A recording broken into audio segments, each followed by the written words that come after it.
I'm going to start speaking embarrassingly. All right. Now. Yeah, actually, I'm not sure if that was useful or not because I don't know where. It's possible that we're live somewhere, Yep. but I don't know where. Um, Hello, somewhere. Am I recording? Yes, I am recording. Hello, future Paul, who edits this. okay. Best part of the show is leaving messages to you. Nice. Oh, there it is. Live now. Okay. That's cool.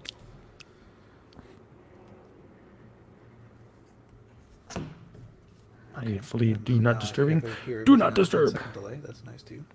Um, Let me switch accounts to that.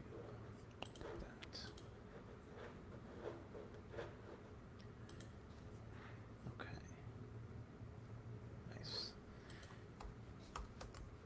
And now we'll tweet this. You are about.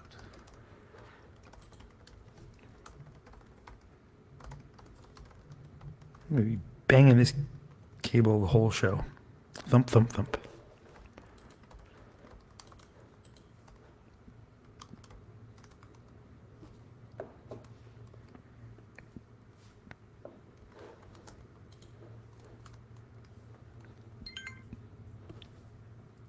All right.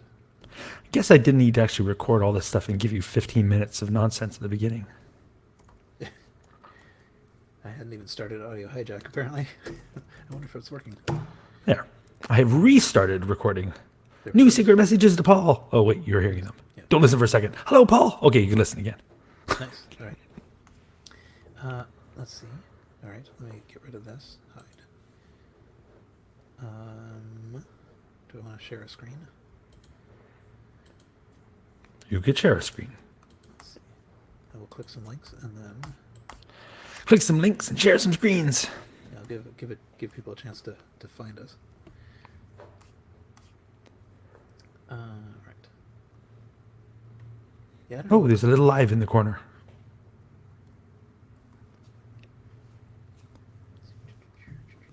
I guess that's good, right? That's good. It's all good. All right.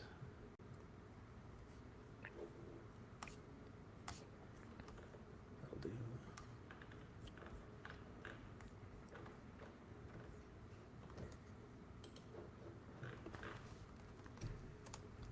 So who's hosting? I suppose I am. Oh, yes, you are. Okay, wait. That's not what I wanted to do.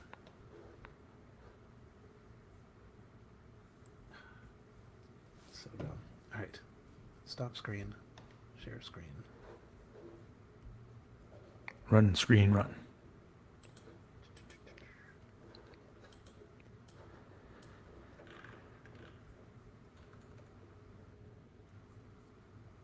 Okay.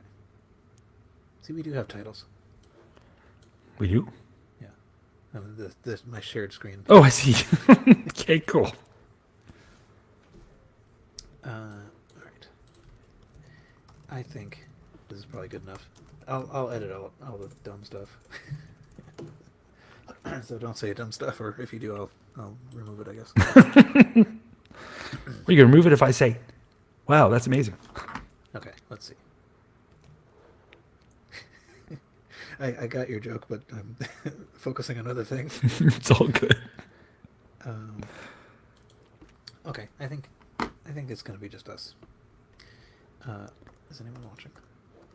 No worries. One watching now. That's probably me.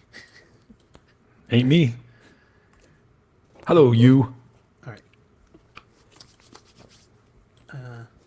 It is January 20th. No, it's 19th. Yes, 19th. 2020, or as I like to call it, 1980-40. Right. All right. We ready? Sure, why not? Am I recording? I'm recording. Yes. Me too. It's January 19th, 2020. And welcome to episode 207 of the Retrocomputing Roundtable. The RCR is a podcast about retro computer news, nostalgia, collecting, and computer jobs, I guess. So I am Paul Hagstrom in Boston, and I am joined today by Carrington Vanston in Toronto. Mm-hmm. How are you? Excellent. Not so much a round table as a wall. Yes, this is a two-dimensional table today. For some reason, I remembered about 5 minutes before we were supposed to record that it was recording day. So This is when of all of us am I the responsible one? Yeah. This is crazy. So all of the prepared news has come from Carrington. Woo! Well, we set up a host's topic last time, and I think it's an interesting topic. Kind of curious to know what everybody else has to say about this. So maybe we'll do a part 2 someday. Sure. But the topic that we had settled on was first computer job. Right. What sorts of things? How you got started, actually professionally? Since I think probably all of us have at some point professionally computed. Done techie stuff and am doing techie stuff. Yes. So we can go around. I'll go clockwise. Should we go around the table? You're supposed to talk about weather first. Oh, it snowed a lot. It snowed a lot here too. There, we have talked about weather. Okay. You can tell it's winter in Canada because I'm really stiff and sore because we got a ton of snow, which means I did a ton of snow shoveling. So this nerd has had to shovel 4 times the same driveway. That is annoying. That's not good. Yeah. Yep. I rent, so somebody else has to handle it. Yes. I date. It wasn't my place I was shoveling. It was somebody else's, which is the worst. Ooh,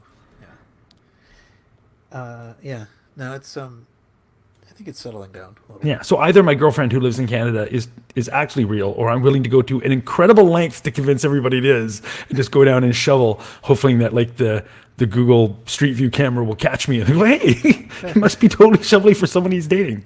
Yes. I'm playing the long game. All right. Okay, so first computer job, or maybe when I was thinking about this myself, I think I have a couple that I want to talk about. Okay, tell me, what'd you come up with? Oh, should I start? Sure, you start. We'll go around the table starting with you. Okay, that sounds good.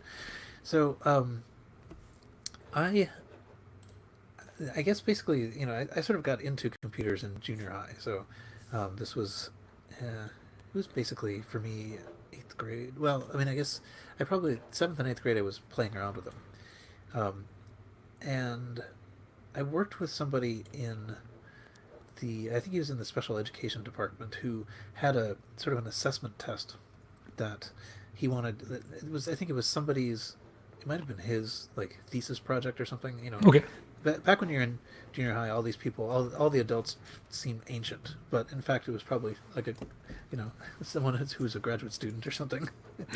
But at any rate, there was some kind of assessment test, and he wanted to get it put into some sort of computerized form. He was the very sort of tech enthusiastic, and so he kind of recruited me to do this. That was the McBAT assessment program. I don't remember what it stood for, but MCBAT.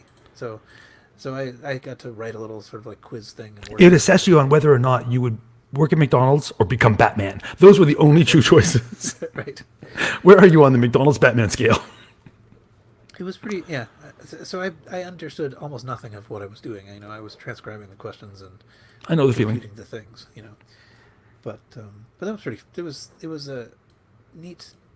I don't know. It was kind of a nice experience to get some specs and create a thing. Where I kind of didn't. I wasn't able to just quit. Right. I had to keep going till it was working. And that went through a couple of iterations, and I don't know. I think I actually don't remember if I got paid for that. So that might almost not count.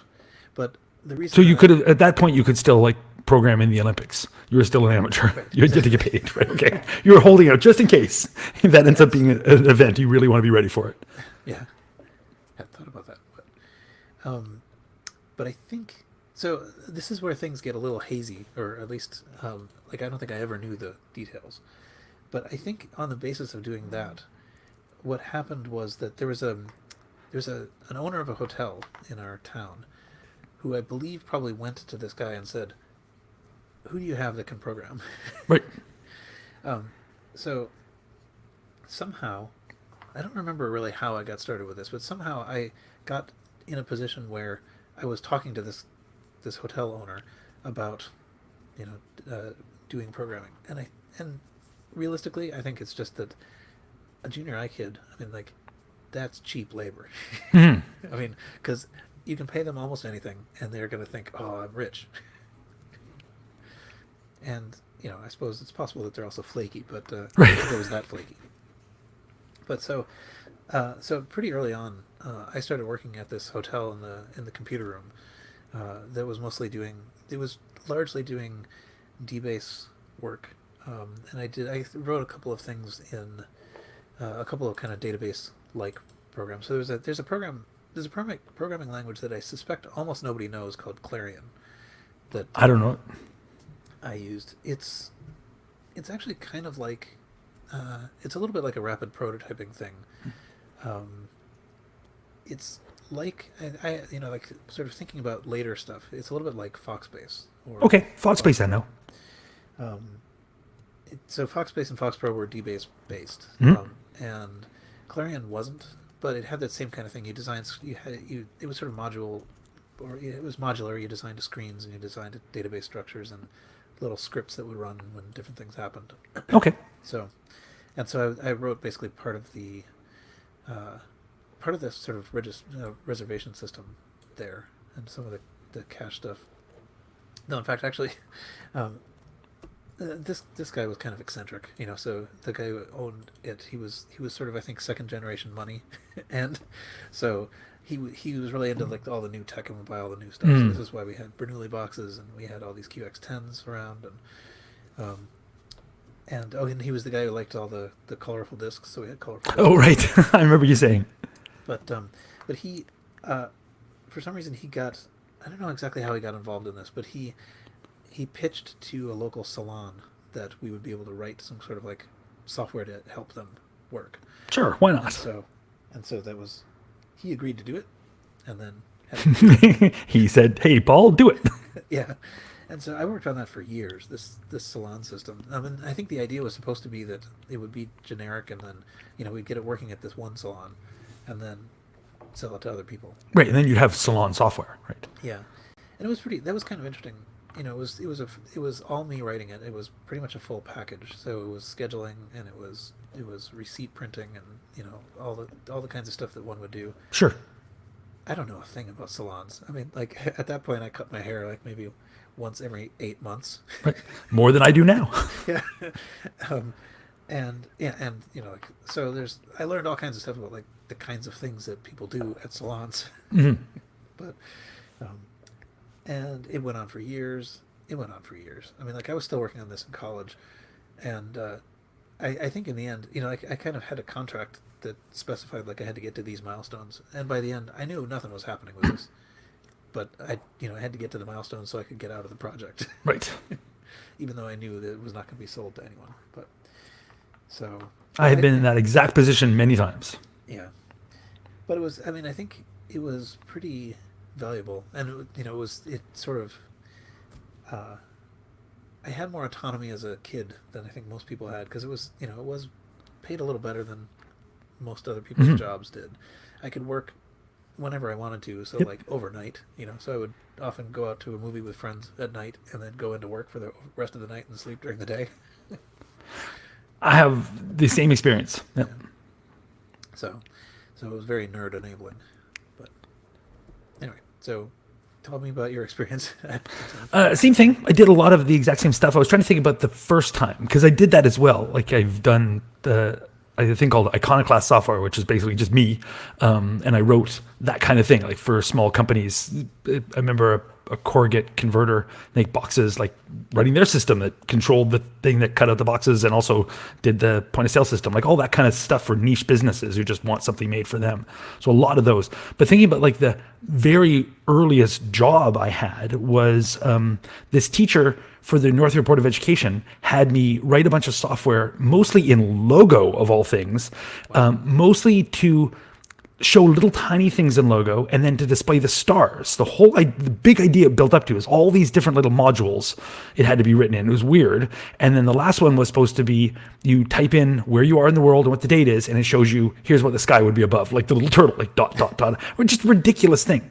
And he had me keep rewriting it. And it was all done in his house. So I show up at this guy's house and he's paying me to write little tiny logo things. I'm like, on different computers. Like every couple of weeks I'd show up and he'd say, oh, I want to do it again, but let's start again and do it on this computer. I'm like, okay, well, what the heck is this? He kept throwing weird different computers at me. And it turns out what he was doing was he had been hired by the Northern Board of Education to make like a computer program curriculum and all these different targets. And he said, okay, just brought in a kid and said, okay, write all this software, all these little module things. I was like maybe 13 or 14 at the time. And he would sit beside me. Every once in a while he'd want me to stop and play chess, and he'd kick my butt at chess and tell me, oh, you're not so smart now. I'm like, why are you picking on me, man? I'm like, kid. And he drank tea, which was very full of whiskey. And so just the longer I would code, the blaster he would get.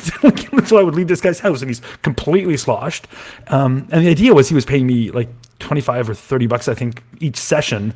But when I leave, he'd just give me a bunch of money. It was always more than that. He said, oh, you did good. Here, have like 50 bucks. I'm like, okay. So, just this thing as a little kid, I just would go over to this weird guy's house every weekend and sit at a random computer and he would give me money for doing logo. It was an odd and shady setup. So I think that was my first official job as like a programmer.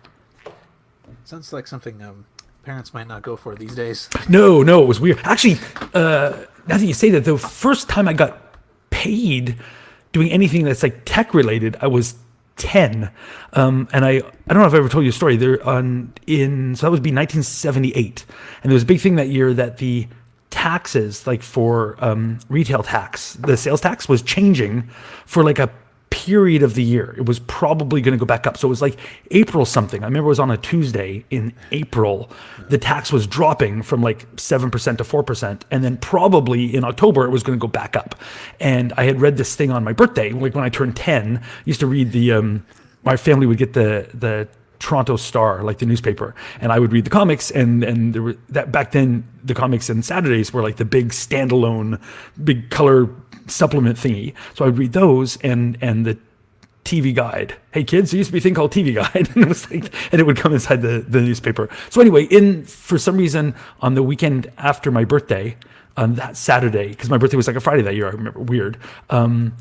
My dad gave me the paper and he had circled a thing, and I said, what is that circle? He said, oh, I wanted to show it to some friend because the taxing is changing and his business does changes to like financial stuff or whatever, and he has to make sure his clients all have you're talking about like there's this big backlog of people who have digital cash registers. You have to change like the button on the tax, and it's a big hassle, and he has this company that does that and then program and stuff like that, and did all these manuals. So I like read all these manual things, and then I ended up going as a kid, like 10, like this is like grade 5. Back then it was 10 cents, I think, as a kid to take the TTC, the subway. So I took the subway right downtown as a 10-year-old, and I walked up Yonge Street and then back down again. The Yonge Street is a big downtown street, and just went in all the stores that had digital cash registers and said I was signing people up. I was part of it, like, and so and I would point vaguely outside, like, oh, they sent me in, like as if like some guy out there is my dad or something, and we're going to be changing the cash registers, and you can sign up, and it's like $100, and we'll be coming back then. And I said, yeah, but the whole idea was I would tell them, and they said, oh, you got to do that? I'm like, yeah. It takes like 10 minutes. I could do it, but we were supposed to sign up. And knowing everybody would say, well, if you'll do it now, I'll pay you. I'm like, yeah, sure. So I had to I remember at the time I was trying to get a TRSA Model 1. I had $100 for my birthday. So I needed $550. So I needed something like, I needed 28 people to give me $20. So I kept going until I could get 28 people to give me at least $20 to change their cash register. And so I'm like a 10-year-old kid. I get behind, move it to program mode, learned here's how it was like nine buttons. And I had all the manuals for the Sharp and one other brand. And they had to have one of those two. One stymied me. One person had like a thing that you could put a credit card on the side, and it was like a built-in cha-ching thing. And I was like, I don't know how to do yours. So we'll have to sign you up. And I had this whole form that I'd photocopied at school. People could sign up with a phony phone number, all that. And if they signed up, I was like, well, I couldn't sell them, so I just go away. And they think they've signed up. But my whole point was I'm trying to get people to give me $20 to do it right then. And one guy stiffed me. Like I did it, and it took like 2 minutes. He's like, it only took 5 minutes. I'm not paying you $20. I'm like, dude, that was the deal. I'm a 10-year-old kid. So I got stiffed by one guy, but I got 28 other people to give me $20. which gave me like 560. And so then that plus the $100 I had for my birthday, I had enough to get a Model 1. Although weirdly, okay, so this sounds like I'm a smart kid, but think about it. What's the thing in Canada, it was $650 or $649 to get the TRS-80 Model 1. And that's the one I wanted. It was a whole package where you got a monitor, although not the monitor that everybody else sees. The one I got was like a RCA TV, but whatever. And it was $649. So I knew I needed that much money. I just did a whole thing about retail tax. What did I not take into account when I was collecting my money? The fact there'd be retail tax, so I didn't actually have enough money. But when I told my dad I had the money to take me to the Radio Shack, he's like, where did you come up with like $550? Like, oh, I went downtown and I got all these people to give me money. And he's like, why don't we not tell your mother about that? And I will take you to Radio Shack. And so he took me to Radio Shack and then got me the computer and paid, I guess, the extra tax. It was only later I realized, oh, he must have paid a bunch of money because he paid the tax and got me like a little binder that had 5 or 6 cassettes in it with little games and stuff. So that's where I got my TRS-80. It was basically doing, as Quinn always says, I like the short con. So that was technically my first tech job in a sense. But really the first time was a drunken dude paying me to make logo things for North Dakota Part of Education. It's been downhill ever since, man. Didn't you did something sort of similar with like the Y2K bug, didn't you? Yep. It's like a go-to move of mine. It's like you see a short-term pain and you solve it for money. That's what you do, man. Excellent. Yep. So yeah, as a little kid, 10-year-old, walking up and down with my friend Mark. He came with me. We walked up and down. He stayed outside because he thought, you're going to get in trouble. I'm not getting in trouble. I'll tell them like they can sign up, or if not, just I can get them to give me some money. I need money, man. Gotta get my computer. I was a brash little 10-year-old. So Yeah. surprise. Cool. Yeah. At the hotel that I worked at, I worked in the computer room. Most of the people who were employees at I was this weird high tier employee in a way, because it's a hotel and they have a kitchen and they have cleaning staff and stuff, and they're treated like hotels treat their kitchen and cleaning staffs. I mean, it was a sort of a luxury hotel, but I mean, it was still But still, they're kitchen staff or whatever, right? Yeah. Yeah. Unfortunately. And so I was a little bit more like the business office staff. And I was told at one point, I went in the little computer room, which is just, it's in amongst the guest rooms or whatever. Oh, actually, there was an ice machine because it was a hotel. And I loved that thing. That was great. It was like, it's sort of like popcorn, that you can get, because it's this nice airy ice. Right. But yeah, so whatever. I'd go in the little computer room, and I was told that, if I was there over dinner or whatever, I could order essentially room service to the computer room, and it was didn't cost anybody anything. I mean, presumably they got the stuff, but so I didn't really understand. I didn't understand how fancy the stuff was that I was getting. Right. So I would pretty much every other night get this filet mignon thing. Okay. And at some point somebody told me, I mean, I think the staff downstairs was getting a little. You're basically doubling your salary in food. Because it's sort of they would make these fancy things. I would come down and go get it. They wouldn't take it up to me. I would go down the stairs and get it. But I mean, I'm like this little kid who's give me my fillet 4 times a week eating filet mignon or whatever. It was good. It was great. But, anyway, cool. So, did you do always tech stuff until you got into academia? Yes. Yeah, I guess. I mean, the only thing that I think the only job that I had that wasn't sort of that kind of a programming job was I had a data entry job for a legal publishing company called West Publishing. Mm-hmm. That was pretty interesting in a way, because it was I got to read. Basically, what we were doing is typing in legal cases, and I was marking them up so that they would have whatever tags to links to other cases and that sort of thing. And so it was. I mean, it was kind of a dumb job in a way. It's a whole room full of people, all these clicky keyboards. It was really. It was actually pretty. It sounded like the ocean. Because it was I don't know what, it was 40, 50, 60 people or whatever, typing 100 words a minute on these clacky keyboards. Mm-hmm. But But so I actually got a chance to sort of like read legal cases and Cool. pretend I was a lawyer, whatever. So, Why not?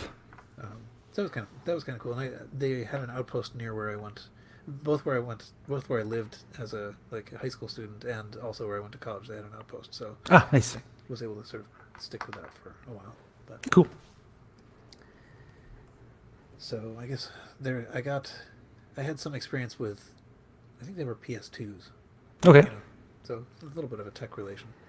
Yeah, sure. Markup. I have no experience.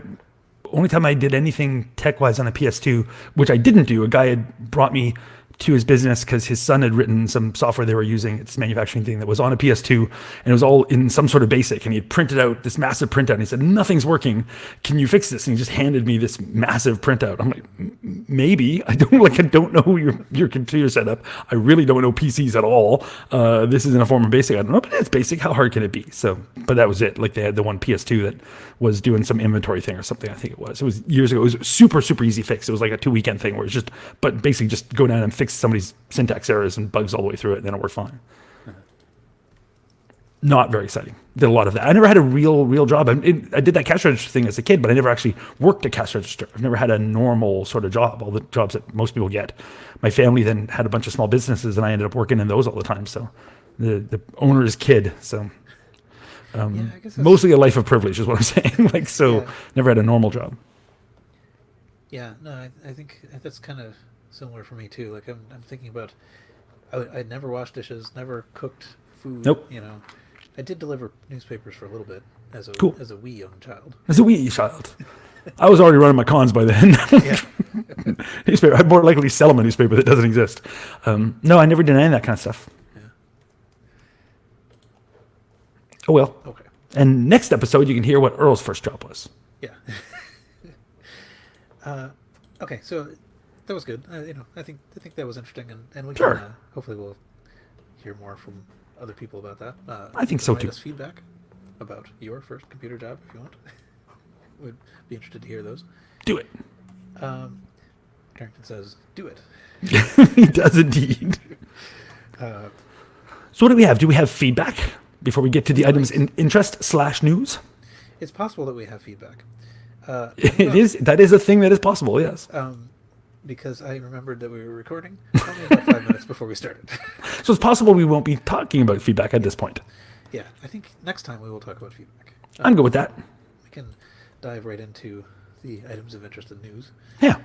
And you have the first one. And I do indeed, so I will share a tab on that. First thing I'm going to bring up is something new and very cool called the unofficial Apple Archive. Well, unofficial's in parentheses, but it's the unofficial Apple Archive. I think it's a new thing that's just popped up, and it's great. Really, really great. So it's at applearchive.org, and it's a collection of stuff from the 70s through today of brochures and keynote videos and internal videos and commercials and just tons of stuff. Like just a great kind of collection. The kind of thing that you think Apple might have hosted themselves, but they don't. It's all them. So I've got it up on screen right now, but if we pick just like a random date, I'll go to the end of the 1989. And that's how you navigate this thing. You pick your decade and then you pick a year and it says, here's what I got. And so for 1989, they got films, they got TV ads, they got, I'm sure there's some internal, like here's an Apple internal thing, a later look at Apple holiday promotions. You can see some internal videos. You can see segments from TV shows, like a whole bunch of stuff. So if you're interested in Apple media things, whether they're TV ads or mentions inside films or films created by Apple for promotional stuff or brochures or whatever, it's already like a really, really great archive, and presumably just going to keep getting better and better and better. Like it's pretty remarkable that this thing launched out of the gate with so much amazing content. So I dig it a lot. Have you seen this yet? I'm seeing it for the first time now. Yep, it is very good. A lot of these things are linked to YouTube videos and things. Yeah, but it's just like this great collection to everything. And so it's like a one-place stop. So I've just popped over to 1994, so you can see a lot of Power Macintosh ads and things for the Newton. Here's a TV ad for the Newton. And just like a bunch of things. Macintosh multimedia thing, Nightmare Before Christmas. Like some of these, as soon as I see the icon or read about it, I immediately go, I remember that ad. So a lot of TV ads, a lot of things that like immediately spark a memory for me. It's pretty cool. It's a good This archive. is great. Yeah. I think I'm going to want to just spend 3 hours digging through this. Yep.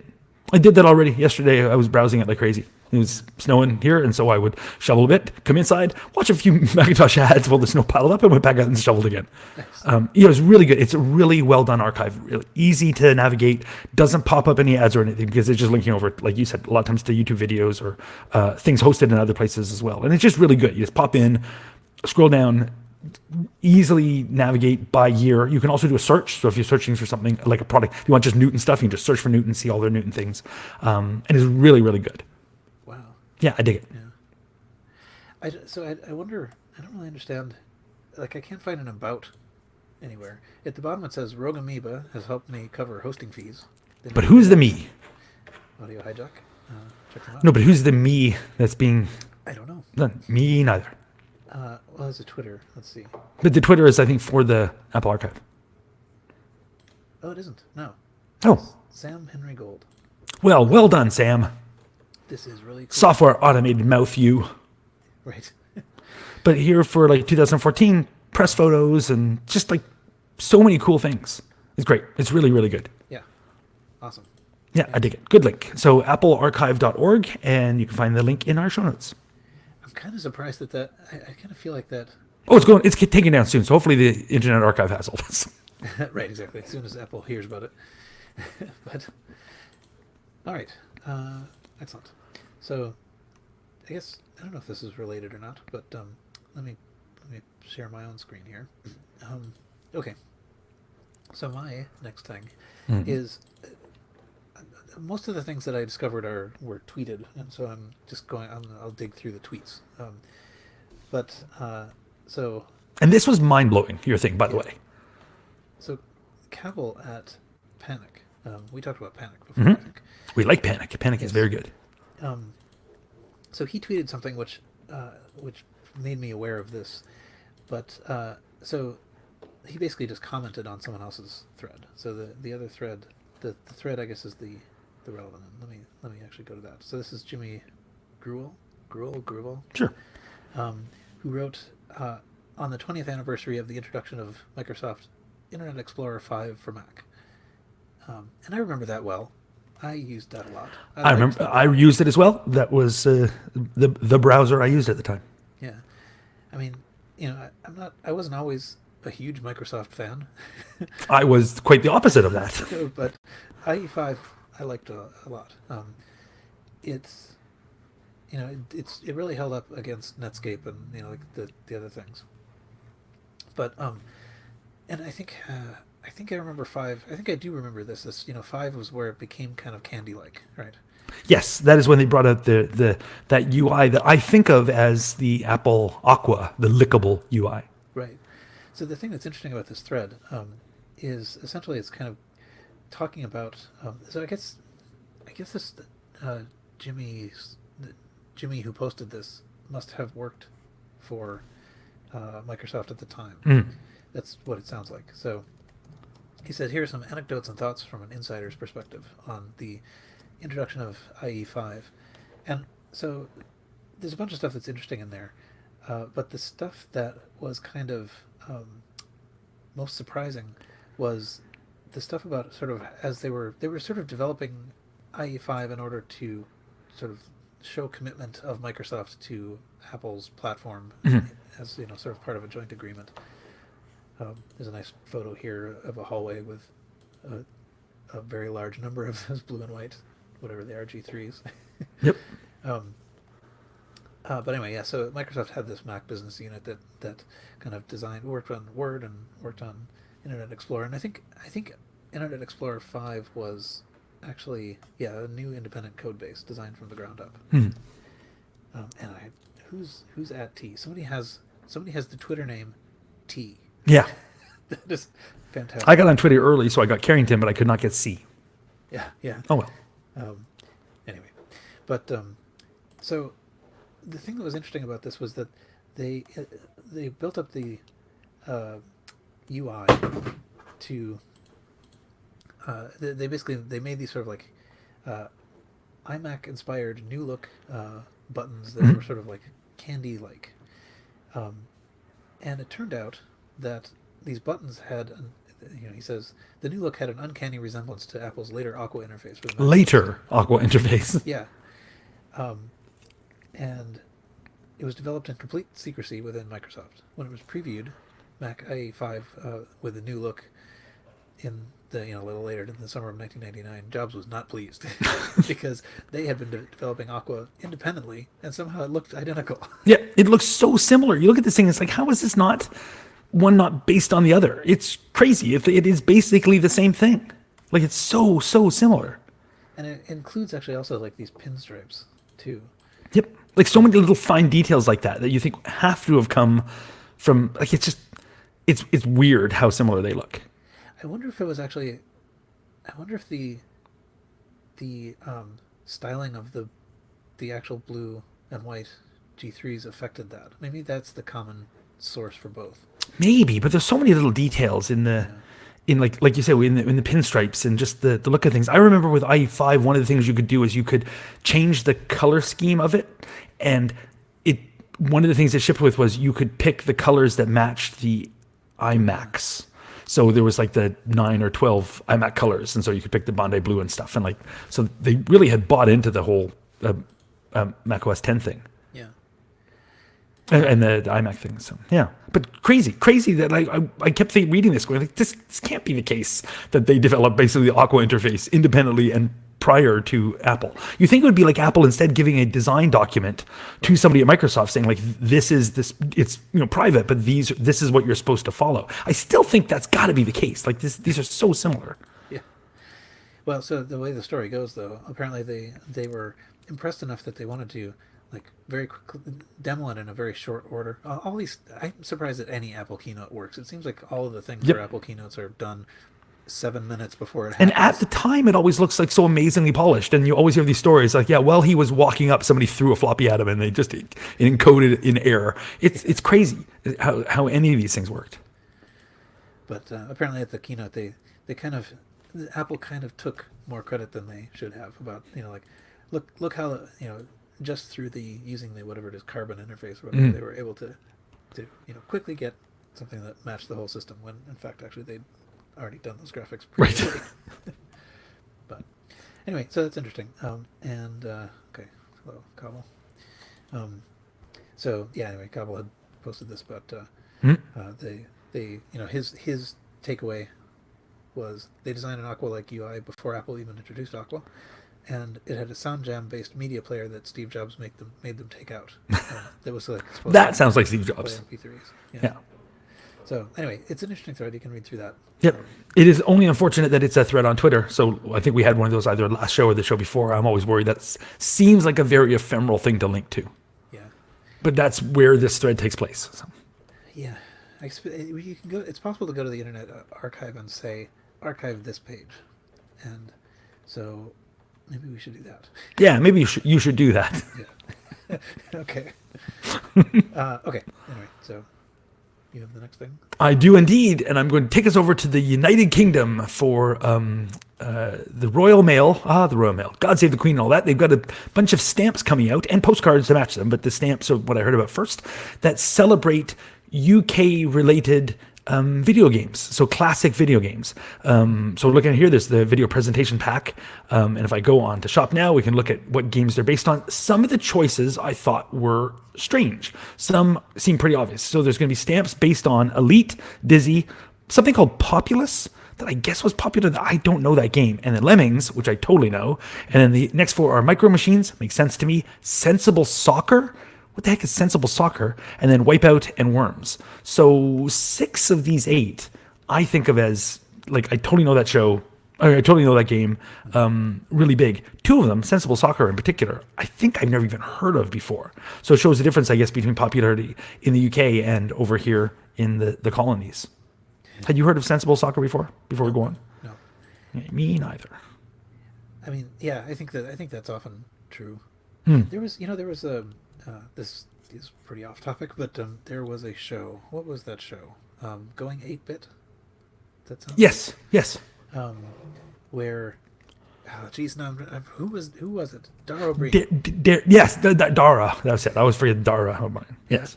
Um, and as far as I know, that that lasted maybe a season or two at most. I think one season because I saw I think 6 or 8 episodes, and I think that's all there ever were. Yeah, it was. Oh, looks like it's multiple seasons. 2016 to there were 3 seasons. What? Okay. I wonder if I Who have it knows? right. I guess I have more of those to watch. Yeah, but yeah. So that was. I mean, it was a goofy show, but it was kind of at least partly just people playing games from their childhood against each other. Yes. And so that was, but it was set in the UK, and so that's also a place where games would show up that I didn't know before because they would be like these people remembered playing it on their ZX Spectrums or whatever Spectra. Spectra. Spectra. So anyway, these are stamps. There's a bunch of stamps. There's also, which I've switched over to show people watching live at the moment, there's a set of 13 postcards as well, which is something I think I'd be more interested in a set. So you can get the stamps just to use them right now. You can also get them in collector's sets, under glass, like a whole bunch of different arrangements. But for £5.85, so less than £6, you can get a set of 13 postcards. And that I think is the thing to get, like if you're interested in these. So it's a bunch of really neat looking postcards. Up on screen right now, we have the one for Elite 1984. So very cool retro video game postcards available for less than £6. That seems pretty cool to me. So I'm interested in this set. The stamps are available now. The postcards are coming soon. It says item available from 21 January, so Monday. So by the time you hear this, they'll be available. And I think it's neat. I think it's exciting that they're celebrating it. Video games and computers are a big part of society. So I'm glad that not just dead celebrities become stamps, but also dead computers and games. So I'm excited about this. And if you're a fan of sensible soccer, whatever the heck that is, then you can get yourself here's Populous again, but you can get yourself a postcard and a stamp based on that. I wonder if the Royal Mail will ship internationally. They might. I mean, like, I wonder if It's the Royal Mail. Unless they're still mad about that whole tea thing. Right. But if they've gotten over that, then yes. Because I'm thinking this might be a good host's gift idea. Host gift idea. Thought of right now, exactly. Because it only occurred to me that that was one thing that I did not. It's news, it's items of interest, and it is a host gift. Okay, so we'll remind you of that later in the show. Yep. But okay, excellent. Now I guess I have the next thing. Yes, you do. Okay, so once again, it's all Twitter based. So I tweeted something that caught Carrington's attention. But so let's see. Well, here, I guess I'll just go straight there. So there's a podcast called The Omnibus Project, and it is John Roderick and Ken Jennings. Ken Jennings is the I don't know if I should spoil it, but Ken Jennings is a good Jeopardy player. He's a very good Jeopardy player. Yeah. And he's actually also super interesting to listen to. He's very funny. He's written a bunch of books, one on humor, in fact. I didn't know he had written books. Yeah, yeah, and yeah. Anyway, he's a good podcaster. I aspire to be a podcaster as good as him.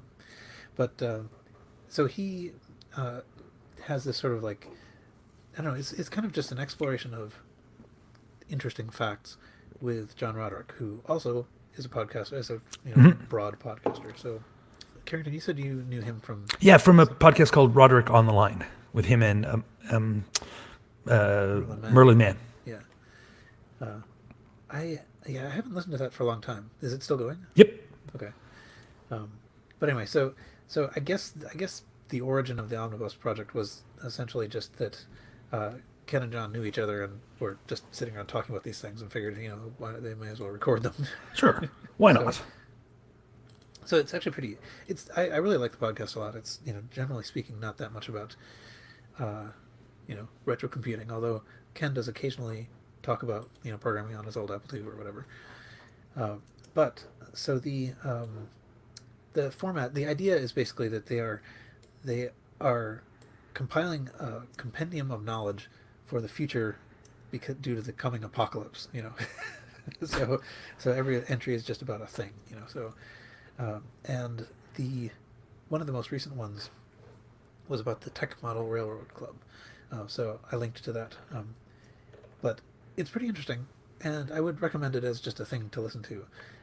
The Tech Model Railroad Club is so I'm not sure if this is how many of the people listening are familiar with it. You will become more familiar with it if Hmm. you listen to this episode of the Omnibus Project. But it's essentially it's kind of the origin of hacker culture, really, Yes. and a lot of the sort of like hacker terms and stuff. It's it was uh, essentially a model railroad club. Oh, well, that's what it says, right? Um, It says right there in the name. at MIT, it was, and I think it actually started in Building 20. So, Building 20 was this funny. Uh, it was post World War II. Just sort of hastily put together temporary building, gigantic space. It was, I think, I think it was 3 floors tall, and it had this shape of, it was like an E except with an extra branch. So And it was, I think, famous for being totally made out of wood. yeah, yeah, no, it's Like a three-story building, and it's made out of wood. yeah, and the windows would keep like falling out and stuff, and it was, uh, uh, but it was big and nobody cared about it. So like you could reconfigure it in all kinds of ways. I mean, like you could knock out a wall or whatever. Because why Um, not? Although it was also full of asbestos, but at any rate, um, so the Tech Model Railroad Club had a pretty large space, and this was basically where like all the rejects were. So I went to graduate school in that building. uh, and the building doesn't exist anymore. They tore it down and built a new fancy building, uh, which yeah, it's an art building. What's his name? Gary designed it, and so it looks like the Guggenheim or whatever. Wow. It's all at weird angles. And there's a pretty funny Onion article, or maybe it's just, I don't know if you would call it an article, but it was a sort of a captioned photograph of like this. I should find this at some point, but uh, it was sort of like a glass of milk and some bread lying around, and like a tomato and stuff like that. And it says Frank Gehry no longer allowed to make sandwiches for the grandkids. It was very nice, but yeah, I should find it.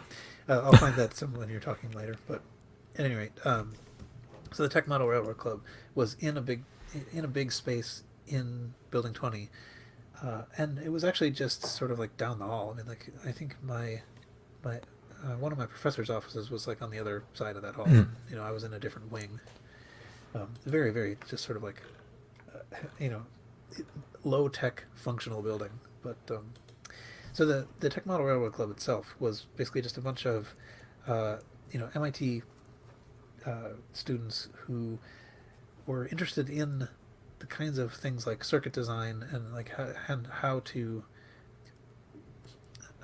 It was all sort of, they had access to sort of like old computer stuff, and one of the problems that they were trying to solve was this was a gigantic layout, Hmm. and the way that these trains are powered is through the rails, right? So you put the train on the track and you power the rails and the train goes forward.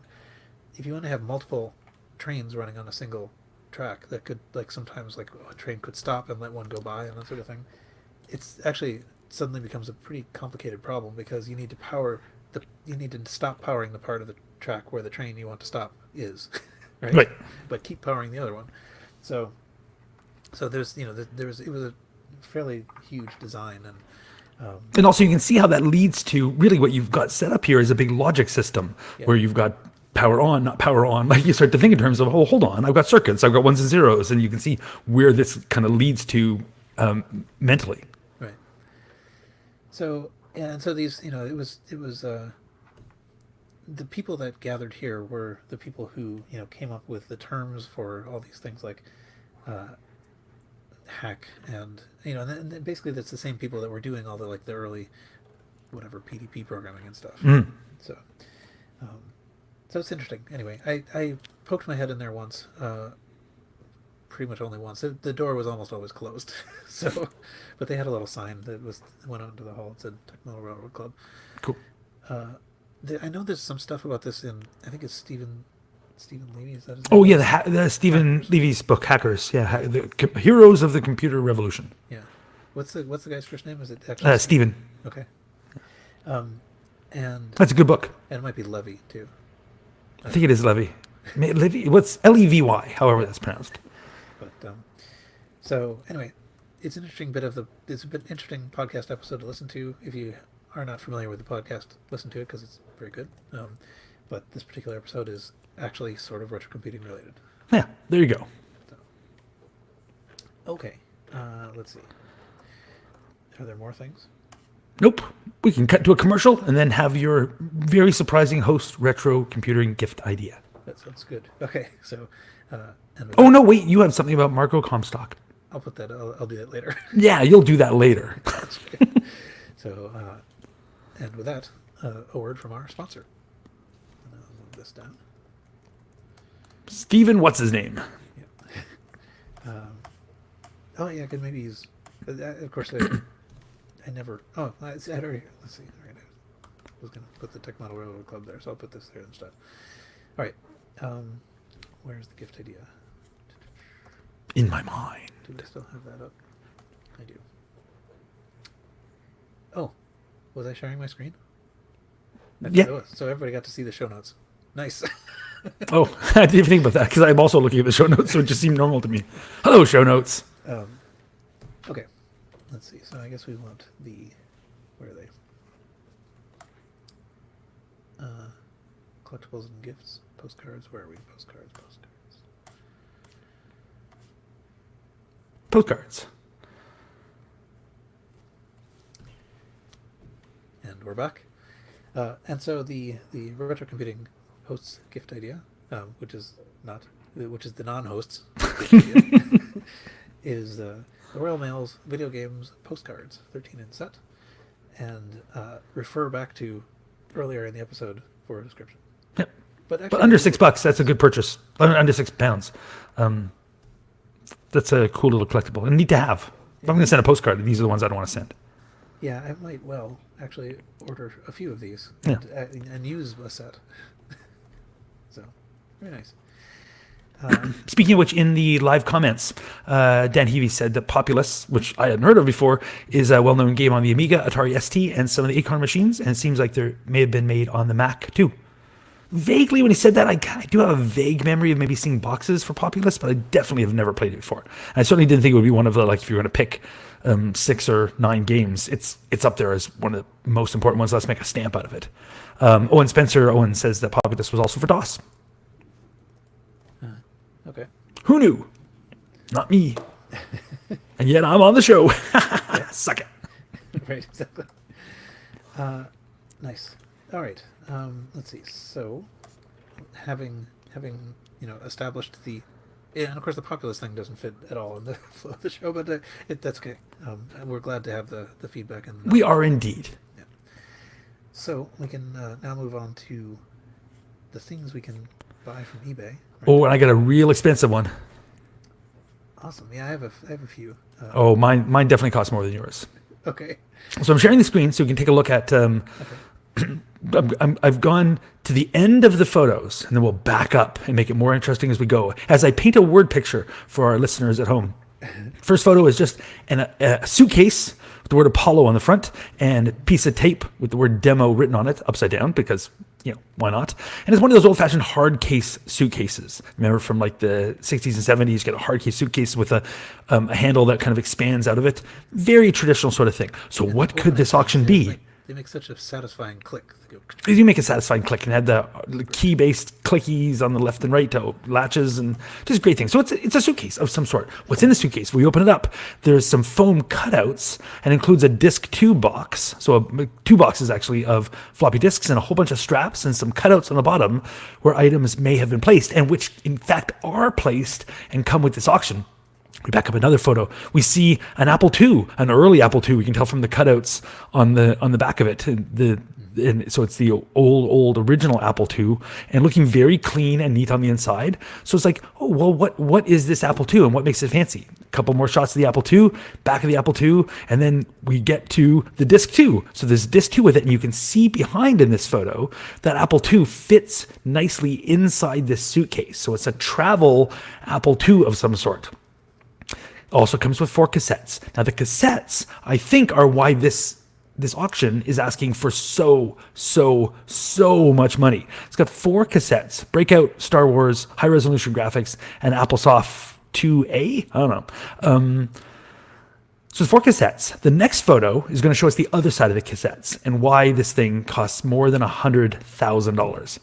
One of the cassettes is signed by Steve Jobs. Not a thing that comes up much, but we recently talked about that one auction, which was a floppy disk signed by Steve Jobs that went for like an insane amount of money. So this person might have heard about that and decided, let's go. So you're getting an Apple II, you're getting a Disc II, you're getting a weird custom suitcase, and 4 cassettes, one of which is signed by Steve Jobs. What's up with this? Here's the beauty shot of the whole thing. Everything fits and straps down into this suitcase. So it's a custom suitcase with a joystick, which we didn't talk about, but there's a joystick included with it. 4 cassettes, Apple II, Disc II, bunch of books, and the asking price is $124,999. And the title is what makes it interesting. Original Apple II computer worked with Steve Jobs. Now, I'm not saying the computer worked with Steve Jobs or whatever, but I'll scroll down and I'll just read the description, which scrolls off the edge of the page, so I'll have to scroll a bit for it. Very unique and rare Apple II item in Apollo suitcase purchased by Steve Jobs. Kind of, but the suitcase is what was purchased by Steve Jobs, not the computer. So in 1970, this is what it says. In 1979, the person from whom I bought this computer worked together with Steve Jobs. Together they worked... Pardon? The Steve Jobs, uncapitalized. Uncapitalized Steve Jobs, with lowercase Steve Jobs, Steve Jobs Jr. Together they worked on the software for the Apple II computer. So presumably it's the person that worked on this particular software. The person was traveling a lot with his computer, so Steve Jobs bought this Apollo suitcase for him. The case was then made suitable for the Apple II computer and the software. Together they have worked a lot on this computer, and Steve Jobs has even... What did I say? Even scroll. Signed one of the cassettes. Currently, I have found 4 cassettes, but maybe I will find a few more. It doesn't say the name of this person, though. So who is this person who supposedly traveled a lot and worked in hotel rooms with Steve Jobs? The whole thing is very weird. It's a very weird auction. If it's authentic and can be authenticated that it's a Steve Jobs signed cassette, it'll probably go for quite a bit of money. And it's weird that it's on eBay versus something else, but it doesn't name the person. So who's the person that would have worked on color demos and Star Trek and Floating Point Basic for the Apple II, if it's even this stuff is what the person worked on, or is this just software they had? So why did Steve Jobs sign this high resolution graphics thing? So who did that software and had Steve Jobs sign the cassette, and why? And are you willing to pay $125,000 to find out? So there's the only thing in here that is not just like stuff people standardly would have gotten when they bought an Apple II. Mm-hmm.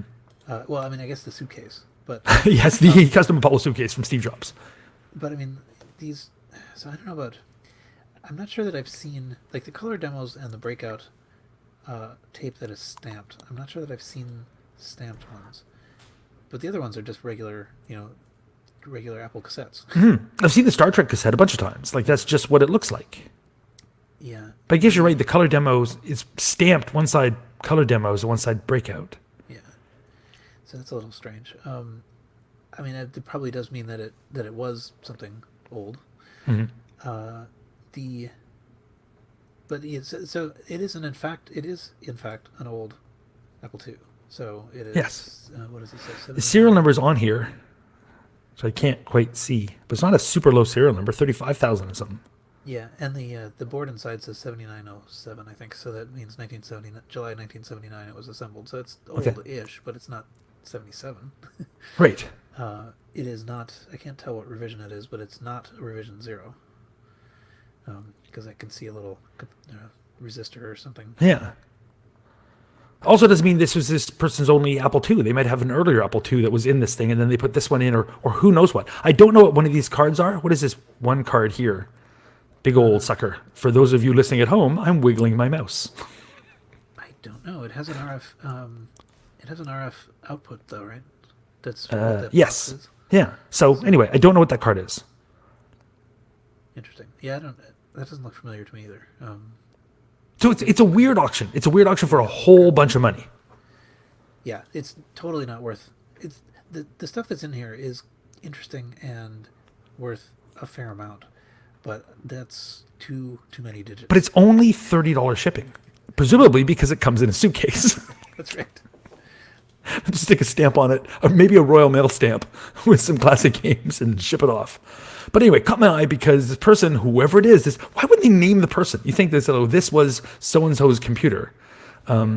All very strange, but they want $125,000. But that signed cassette, if it's a signed cassette, Steve Jobs doesn't have a lot of signed things. Like that's the big money item here. Yeah. But we're just sticking on for buy it now of 100. You can make an offer, but 150, 130, nope, 125. That's the number. $125,000. It's a lot of money. It's in Amsterdam, too. That doesn't help me. Interestingly. So anyway, that's my first item. Paul, are you going to buy it? No. Oh, okay. Well, maybe you'll buy my second item. Second item is, I'm calling it Infocom without Infocom. It's $75, which is a lot of money, but it's a sealed Infocom game, and they often go for quite a bit. It's often for a sealed, good condition Apple II Infocom game, you're going to spend $100 or so. And this has a buy it now and a make offer for $75. It's Sherlock Riddle of the Crown Jewels, which I quite liked, and we reviewed for Kevin and I for the Eaten by a Group podcast. Kevin did not like it. I really did like it. It's one of the, I'm pointing it out because it's a nice, new looking sealed copy of an Infocom game for $75, which is a bit of a bargain, but you might be able to get a better bargain by doing a make offer, because maybe nobody will see this because the person forgot to put the word Infocom anywhere in this listing. Nowhere does it say the word Infocom. So it doesn't show up if you just search for Infocom. So maybe they'll get no bites and you can come in and offer $50 and steal it. So I'm giving Paul a chance to pick it up cheap. Paul, are you going to buy it? That's expensive. Not that expensive. Sealed stuff goes for quite a bit. This unsealed normally goes for $50. Yeah. But sealed, they go for quite a lot. I guess that's true. That's interesting. Yeah, I don't have this. It's mostly as a reminder that people should put the word Infocom when they sell Infocom games. Yeah.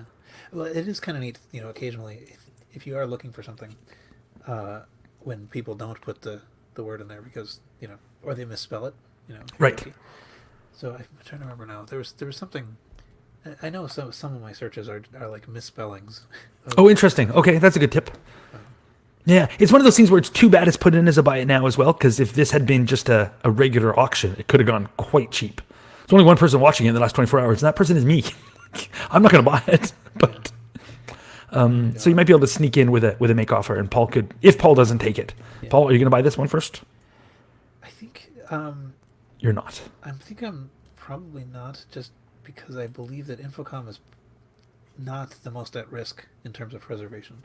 Oh, that's true. Okay, yes. Right. And also, if you're going to preserve this, it's a sealed one. The fun of this is to open up and release the 80s air. Right. And I do kind of like, so even in my sort of archiving project, I like the idea of getting sealed ones when I can, because they're most likely to be, well, in some I have a question for you then. Okay. Because I've done some unboxing video things, which I've eventually actually got to put up on eBay. I've basically done unboxing videos and I let nobody see them but me. So worst archiver ever. But one of the things I like about an unboxing video, which is such a stupid thing to do, but whatever, is I like to record like the order of things. Yeah. And so everybody knows what all the contents are, but it's interesting to me to know, well, in this box, like this came before, like what was the order things were inserted in a box? Because if somebody might want that, if they're going to assemble their box to make it look like new again, they might care that the warranty card came under the info card or whatever. And that's kind of thing that you can't get if you've got something already opened and you just scan things. Right. It's one of the few pieces of information you can add to it if it is a new unshrink or just recently de-shrink wrapped thing. Yeah, no, I think that is interesting to record. And what I was going to say about the shrink wrap, things is just that it's, if I'm going to scan something, I know it's going to be not beat up or whatever if it's in there. it's Good quite point. possible that like the labels will still have fallen off because Yep. the glue. Because the glue just and Infocom is really bad for having the glue go all spotty through it. So you put the disc does not look new even if you de-shrink wrap it. Yeah. Yeah, but the sort of counter argument for some things, I think it depends on the actual shrink wrap, but some shrink wrap continues to shrink and can actually damage the box. Yeah, as fairly it pulls it in. Yeah, so in that sense, something Open that's it up. opened in the '80s, might actually be in better shape. I love the de-shrink wrap stuff. Yeah. I love the experience of opening up new collectible things and hearing everybody scream about it. It's great. I love it. Okay, so my next thing, if you don't buy that, maybe I can interest you in a Steve Woz bobblehead. That's awesome. I love this thing so much. So it's $165 buy it now, which is quite a bit of money, but it's a Steve Woz bobblehead. And to be honest, the head on it doesn't really look a lot like Steve Woz. It says the word Woz, and so you know it's Woz, and he's holding an Apple I computer, the iconic one in the wooden box with the. But like, so it's the iconic Apple One, and so it's more that I know it's Steve Woz because the word Woz in the Apple One, less because of the face. I don't think it really captured the Wozness of Woz, but it is Steve Woz, and it's got a little signed card. It's kind of cool, right? Come on, Steve Woz bobblehead. You can put it next to your Steve Woz standee. You put it on your, which didn't sell. That standee we talked about last time is still on eBay. Nobody's pulled the trigger on it. Come on, you would have the coolest room at Kansas Fest if you get that standee. Everybody's want to take a picture with it. What are you doing? You could give a talk as Steve Woz. You'd put it up, you stand behind it, and you could do so much with this at Kansas Fest. It's crazy that nobody's pulled the trigger on that thing. It's not that expensive. Anyway, this thing's $165, which I think is very expensive. The fact that it's signed by Steve Wozniak doesn't really mean much because he'll sign anything. Anything. It's the opposite of Steve Jobs. But if you want a Steve Woz bobblehead, I meant like on the like say on the hood, not the hood, well maybe the hood, but I was thinking the dash of your car or something like that. Come on, pretty cool. In the same way that I walk around with my little Beagle Brothers bag trying to make friends, Steve Woz bobblehead on your car. You're gonna make friends. Make the kind of friends I want to have. That's what I'm saying. So it's $165, which is quite a bit of money. But Paul, big question: are you gonna buy it? No. Okay, I thought maybe I'm not playing along, but Okay, but what about this? What about this? Okay, so think of those. There were those computer games. I think of as late 1970s computer games from Mattel. There was football and hockey and baseball, and it was just like little LED games, and little red LEDs would light up, and they're terrible, terrible, terrible games, but they're great so much in comparison to this thing. 1972 vintage computer sports games counts because it has the word computer in it. It is remarkably bad. Imagine if you could only dream of having the tech from those Mattel ones, but it's way beyond you, and you have something that doesn't really light up anything. So it's got a couple of lights on the left and right, and then it just beeps, I think, and gives you a code so you know what you've done, and you use paper overlays. So it's a green plastic thing with a big grid on it. The default is the grid for playing football, but you get some paper things, so you can put computer baseball and just put a piece of paper over it. And then you just read the numbers and say, oh, I'm going to type in a 1 and you type a 7. And then it goes beep and it gives you like a 1 or a beep and 1 or a 0 beeps, I think. And it tells you whether you got what type of hit. It's remarkably Ludditeness? What do you say? Like something's barely, how does it have the word computer on it? Is what I'm saying. It's remarkably non-computerized for a computer video game. I don't know. I know. Look at the back. I'll show you. You see the back of it. Yeah. It's wires. Yeah, I mean the only thing there's a might be a chip PCB under there this. that might have something on the other side, but otherwise it's. But it's got new batteries. You can see Panasonic batteries have been inserted. I'm excited for this thing. I think it's awesome. Minutes and minutes and minutes of entertainment. Yeah. I think this is what you should buy. Really interesting. It's like super old. If you're into like old computer sports type games, this is one of the most basic I've seen. Like I can't believe they used the word computer in it. Crazy early. So 1972, but looks like something that should have been 1965. I think the cost on it, what was the cost on it? $40. Paul, you could totally afford that. That is not bad. It's from this vintage computer museum seller who I think we've occasionally brought. I think we have. They're usually pretty good at pricing things. You're not going to get real bargains from that site. No. With that seller. No, things are very expensive from that seller, but. Oh, I knew it was new batteries. A lot of really interesting, unusual stuff. So this caught my eye. So if you're a collector of like old computer sports things, this would be an interesting display piece. How much fun it would be to play, I don't know. Plus, you might not be able to buy it because maybe Paul is going to start collecting vintage sports computers things based on this. Paul, are you going to purchase this? I don't know. I put it in my watch list. It's 5 Oh, days out. excellent. So. Excellent. I might have actually finally got Paul to pull the trigger on something. And I have, I think, one more for us to look at. And this is a way for Paul to make money on eBay. I'm going to sell you things, but you're going to make money when you buy this one, Paul. This is a lot of 5 Apple Link pins. So do you remember Apple Link? Were you ever an Apple Link member? I was not.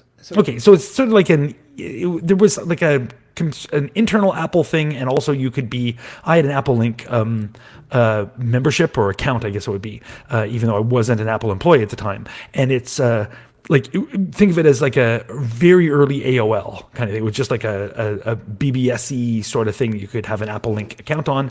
I had it for ages. I think that got rolled into eWorld and then I was got. going to ask if that was the same thing. I think it's predates eWorld, I think. Anyway, these pins come up quite a bit, and they're usually $25 or so. So this is $30, which is a little too much, but you get 5 of them. So you could keep one and then crash the market for them by going back on eBay and selling the other 4 for like $10 a piece, and you make yourself some money. Paul, you can't afford to not buy these. This is my hard pitch to you, that you should buy yourself you'd be able to go to Kansas Fest wearing an Apple Link pin and have been paid to do so, because I think you could flip the other ones for 10 or $15 each and actually make money on this auction. Paul, you can't afford to not buy this. True. I will add it to my watch list. Excellent. So they're in their little baggies. The pins all look good. The little tiny Apple Link pins. And it just brought up memories of Apple Link. I was a fan of Apple Link. So I have good memories of having been on it. And you should buy the pins. That's what I say, Paul.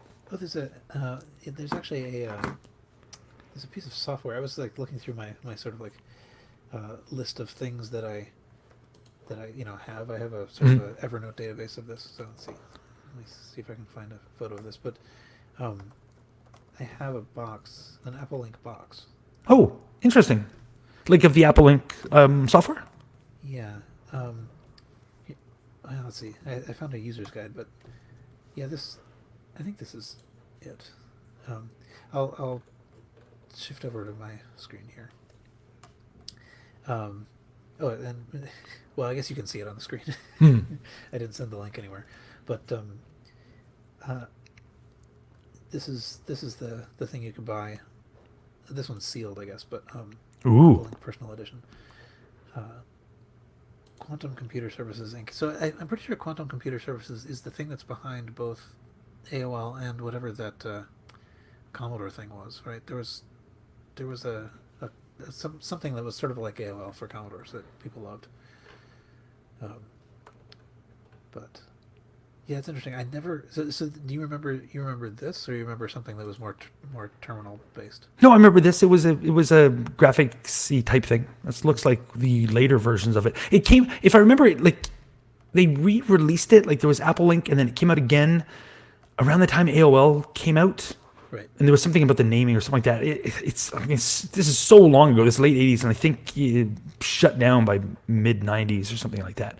Basically, the internet killed all these things. But it definitely was the case that, at least I think, Apple Link came before eWorld. And eWorld was like the relaunch. Okay, let's try again because AOL is doing so great. Why don't we try to make some money off this or something? Right. The same sort of thing. Except I loved eWorld. It was so adorable with those little graphics. I thought it was such a great look. Yeah, I know, and that was another one. I guess I don't know. I don't know why I didn't do any of these things, but I did. Yeah, because it was around forever. Like I think from the mid '80s or whatever. So it was a very early Apple thing. I suspect I looked down my nose at these little toy systems for your grandparents or whatever. But interesting. Yeah. Okay. Anyway, back to oops. So that's what I got. So I might have. In a surprise turn of all my choices, it may be the 1972 computer sports game that Paul actually gets. Stay tuned next episode to find out what Paul purchased. That could be we could have a whole podcast where it's just me trying to pitch you things on eBay. Oh, no, just like, what about this? What about this? Buy this. So what do you got? Okay, so I have a number of things. And I think what are you going to sell to you? I think I somehow canceled your screen sharing, so you may want to, at some point later, bring that back to life. But okay, so I have... First thing, not that. Let's see. Let me. I don't need to share anything. It's all you now, baby. Yeah. Okay, here we are. So the first thing I had. Oh, the bread bin. It was only a few episodes ago I learned that the 64 model that this one was called a bread bin. Yeah. So, the really, I have nothing to say about this. This Commodore 64 I have things to say about every Commodore. has comes with a 1541 disk drive. Looks like it's in relatively good shape. So, anyway, if you wanted that, this particular one has a starting bid of $89. So is that good? Like, why did you pick this one? Just because it looks like a good 64? He said in quotes and having difficulty getting the words out. Well, the reason I did was in order to make a joke with the Sinclair ZX Spectrum toast rack. I see. So your next choice, excellent. Because I thought the bread bin would go nicely with the toast rack. It does indeed. So this is ZX Spectrum 128K Plus. Okay. And so I did finally order a ZX Spectrum. It is not here yet, but it is almost here. Now, this ZX Spectrum is only a PAL thing, right? I think so. Okay. I think that is correct. Just so I see, like, how will you be running it locally? I'm gonna see if my little like LCD thing can do it. Mm-hmm. I'm hoping that it can. But so I looked into these a little bit. There are a number of different models of the ZX Spectrum, and I'm sure many listeners already know all of these things, but I did not know many of them until recently. But so there were a number of these different versions. There was the sort of original ZX Spectrum, and With the cassette in it, right? yeah, that was a later. What was that? Oh, was it? Okay, yeah, because I like that model a lot. The one that has that the has the inbuilt cassette. I think that's really. I love cassettes. I think that's a really cool look for a computer. Yeah, and I thought about that a little bit, but in the end, I kind of figured, well, if I'm gonna have a cassette fail, like a drive fail, I would rather have one fail that's external that I could swap. This makes sense to me. Yep. So I guess the this particular model is referred to as the toast rack, and the reason is if you look at it, it's basically got the keyboard, and then there's this sort of like little extension off to the right. Mm-hmm. So the keyboard, Those like heat fins or something. yeah, they apparently what they did is they displaced the power supply off to the right, and apparently that gets pretty hot. So I think that is in fact why it's called the toast rack. That's hilarious. Not I love because it. of what it looks like, but because it gets quite hot. So you can actually make toast on it. Yeah. Nice. So this and really seriously, I got both of these auctions were specifically to make this joke. So That is a perfectly valid reason. right. I have such a soft spot for the Sinclair and its bizarro color scheme and like so many games that look interesting that I never played. Like it's this thing that exists and is popular that was so outside of the scope of my personal experience that I'm really drawn to the Sinclair and its library of games. And I'm sure most of them are terrible, but I want to check them out so badly. So I think this is very cool. Yeah, I'm looking forward to seeing what I get. Actually, the main reason I got the Spectrum was because I don't know what I was doing, but anyway, I got a wafer, like a third-party wafer tape drive. Okay. For the Spectrum? For the Spectrum. But you didn't have a Spectrum? Right. So I thought, all right, well, that's kind of dumb. So, and that's how it begins. You get the one thing, well, I might as well become a Spectrum collector. And suddenly Paul's got 5 Spectrums and a whole other room of Spectrum stuff because you slipped and bought that one thing. Yeah. That's how it starts, man. And the other thing actually so the wafer tape thing was relatively cheap. Weirdly, it turned out, somehow I didn't even notice this, but it's coming from Israel. Okay, sure. All right. So the Spectrum that you got then, presumably you'll have to also, like on this one, like you see, like that power plug is not one that's going to work in North America. So you have to also convert the power over. Yeah, so I think, like this power, of course, just transforms it into some easy thing at the other end, right? So I think I could probably get a substitute power adapter. Yeah. I also did just buy a step, up or down or whatever it is, transformer thing. So I could just plug it in, but so I may try that just for fun. But anyway, we'll see. When that next time we record, I will have it. And, Right. If you look through the photos that come with the Spectrum that you picked, the second last one is a shot of the one of the pieces of software that comes with it. And it's Dan Dare, pilot of the future, and like it screams game I want to play. I look at this, I'm like, I want to play this game. I really want to play this game. The game might be terrible, but this title screen is amazing. I want to play Dan Dare, pilot of the future. yeah, there's something really appealing about these somehow. These weirdo cyan and pink colors, like just, it's unabashedly St. Clair, and I just love it. So, anyway. Sinclair, not St. Clair. Oh, St. Clair. Okay, so I like that. So it's a good joke. Well done. They What all else come you got? From, like almost every Spectrum that you find comes from the UK. Not Sure. surprisingly. That's where they were. Yeah. This one is 320 pounds. It sounds kind of a lot to me, but at the same time, this is really nice. Right. This one in particular, and it comes with a nice collection of software. Yeah. Okay, let's see what's next. It'll be in the next tab. Oh, the Muppet Learning Keys. Yes. I don't have very much to say about this. I thought it was sort of interesting that it existed, and so I thought it was. So this is Muppet Learning Keys, kids computer keyboard. Yeah. And so this one in particular, I think, what is it? Let me go. It is for the Commodore 64 and the Atari XL. Oh, so it's not a standalone thing? I thought this was something you just plug directly into a TV and you're done. No, it's and there are ones for the Apple. I have an Apple II one. But it's basically, it's a kid's keyboard, so it has a little plastic overlay, it has pictures, and it works, it's designed to work for certain software. I think Sunburst made a bunch of software that worked with these. It's a Koala product, so it's, a Koala pad related, right? Okay, I can see that. And I think the idea is supposed to be that they're mildly indestructible. Right. So, and yet, depending on how long the cable is, how far can this be from your very not indestructible computer? right. This kid, I spilled juice on what? On what? I don't want everything. And of course, I'm sure some of the premium here, some of the premium, and then also, I suppose, some of the clamoring for it by the kids is based on licensing the Muppets. For it. I mean, that's the appeal to me right now. So yeah. Right. Anyway, so it's kind of interesting to see such a thing. I think it's interesting. It's interesting to have one. I have one because of that. But Okay. And you got one that like this hooks up to an Atari, or do you have the Apple II one, or what do you I have got? the Apple II one. Okay. I'm pretty sure. I know nothing about these, but it doesn't strike me that this thing, if it's working, and has the box, even though the box is beat up, the fact that it's $40 doesn't seem outrageous to me. I know nothing about this, but that seems like a totally reasonable price to buy something like this. And I guess the thing I was going to say about it was, yeah, actually, true. That's a pretty reasonable price. And free shipping, apparently. Not for me. Welcome to Canada. Yeah. Okay.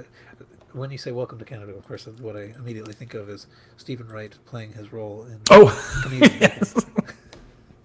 But, I can't imagine actually using this for anything. It's interesting because it is an interesting artifact of a bygone era. But okay. No, but I don't think something that is actually usable is really the baseline I use for whether or not something is an interesting eBay auction. And most people collect stuff not to actually use, but just because it's neat or it has a nostalgia element or just you want to look at it or you want to preserve it or whatever. So, I mean, a lot of people buy modems and they're not very useful. That's right. By the way, we had a comment in our, in the video comments. Spencer wrote to say, "Be careful with the Spectrum power supply. Center pin is ground, opposite to any modern power supply." Oh, that could be a shocking little discovery. Yes. All right. Next thing, you can tell. It's possible that you can tell that I assembled these eBay picks at kind of the last second. But, I like them. so this one is. Wait, is this just floppy disk holding cases? No actual floppies? It is. And Okay. so it is a $30 buy it now, 6 5.25-inch floppy disk holders, and I've basically, picked this only just to kind of like comment on how much I don't want any of these. Because I mean, if you look at these, this is very characteristic. This auction has 6 boxes They are all different shapes. They're not, they're not effectively stackable. No, this have- would be a terrible way if you had a big collection. This is Yeah. I would rather have 6 of the. Pick any of them, and I'd want to have 6 of the same thing. Right. And a lot of them have these angled fronts, which means that they don't, fit nicely anywhere. And of Well, course they're not really they flip. stackable anyway, because these kind of things normally have it's the top flips up to get at the floppy, so it's difficult to have these stackable. You want them to be able to fit right beside each other and open up and not bang into the other.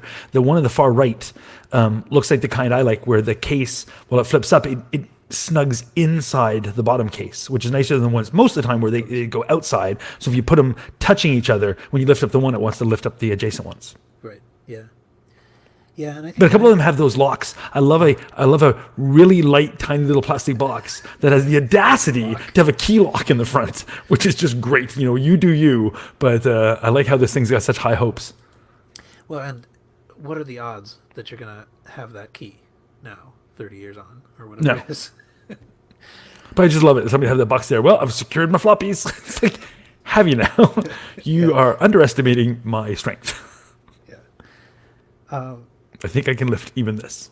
So I think I mean, I have obviously, I have many of these, and they are artifacts that, you feel sort of bad throwing them away or anything, but boy, are they annoying. And I mean, also annoying are the allegedly 10, plastic disc holder boxes. Right. They're Allegedly all so many 10. different sizes, and they don't quite fit in any box. Yep. You can So these fit are all 1.5. 5.25 inch ones, though, right? It looks like. Yeah. All the exact same problems. Yeah. For 3.5 inch. Actually, yeah, I'm not even convinced. There are two there that That looks seems such to be different big widths, difference. right?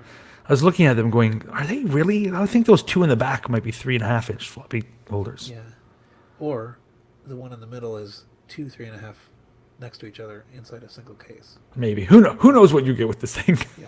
Anyway, so it costs $30 to buy it now, and then almost $40 to ship it to me from New York. So Awesome. Great choice. why does it cost so much? Speaking of costing so much, the next thing I have, Wait, is this a 99-cent neck station?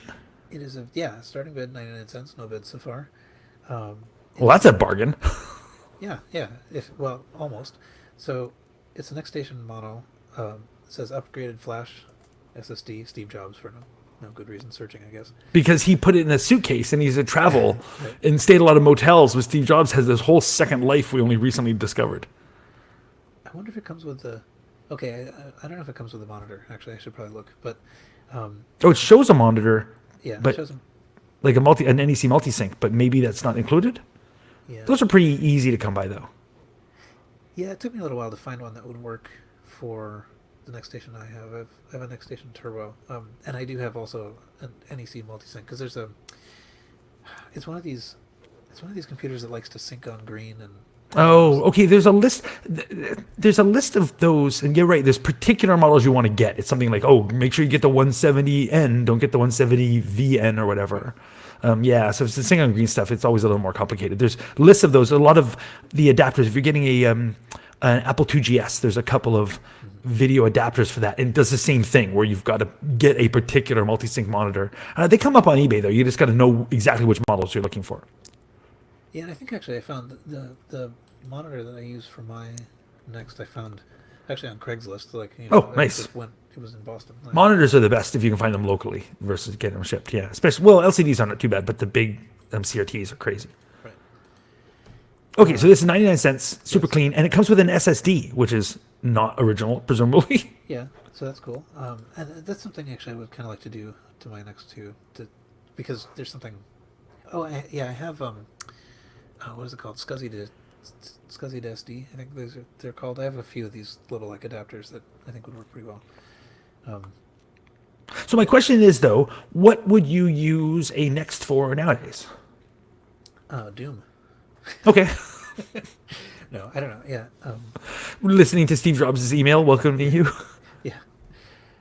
It looks like I'm not sure if this is a ADB or not. Is it? It looks like maybe it is not ADB. So Looking at the ports, no, I do not see an ADB. yeah. So it's the Next has later Next used ADB. I think earlier Nexts didn't. And the sound box is crucial for part of this process. Like I think if What do you mean the sound box? this there's this box that has a speaker in it, but Oh, I see. Okay. it actually does it show the back of it? It doesn't. But the sound box, it's not just a sound box. It is actually also like a port adapter. Oh, interesting. So if you, and So is that the case with all the Next, or just this particular one? Well, I think it has to do with whether you're using ADB or not. Got it. Okay. ADB versus they're sort of like. Oh yeah, it looks like the keyboard cable is actually plugging in the back of the sound box. Yeah. Interesting.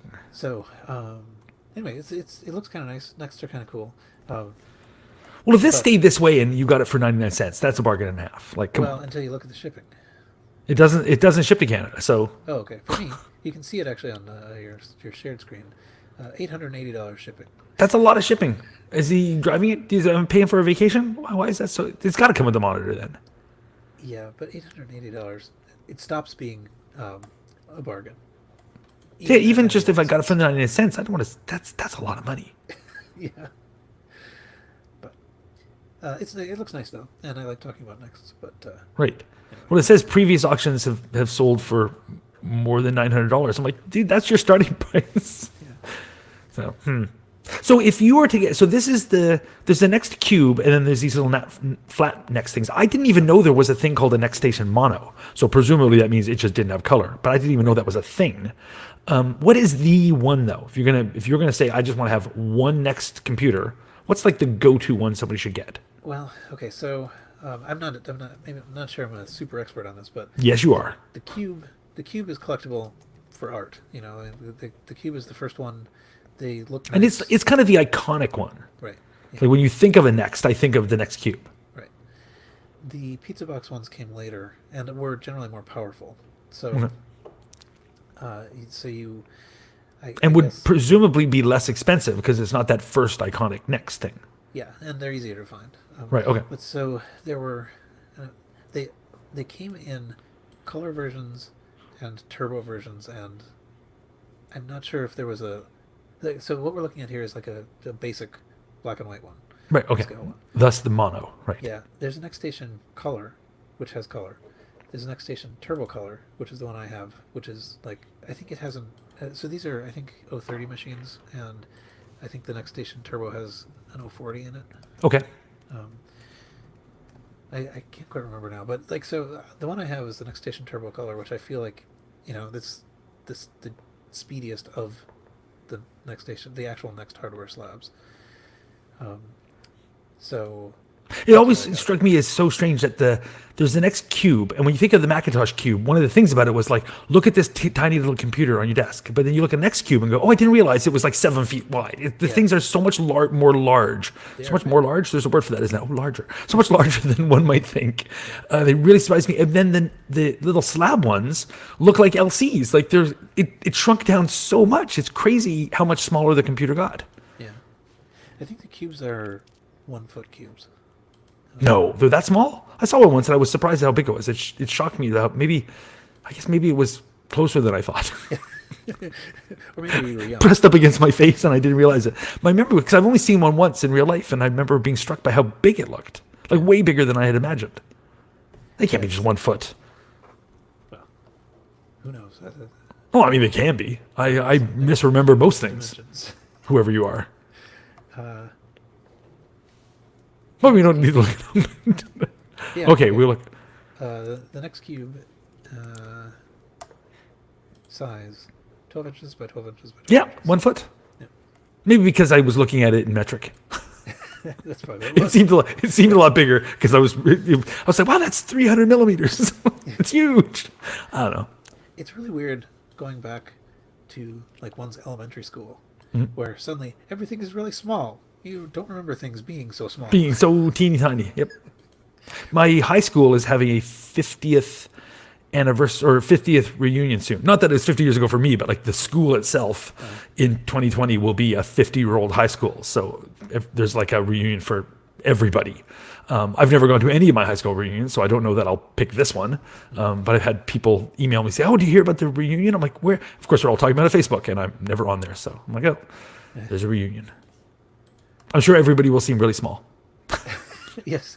I don't know if that works with reunions. It totally does. I see these people. I'm like, "You're all get very bigger, but- small people."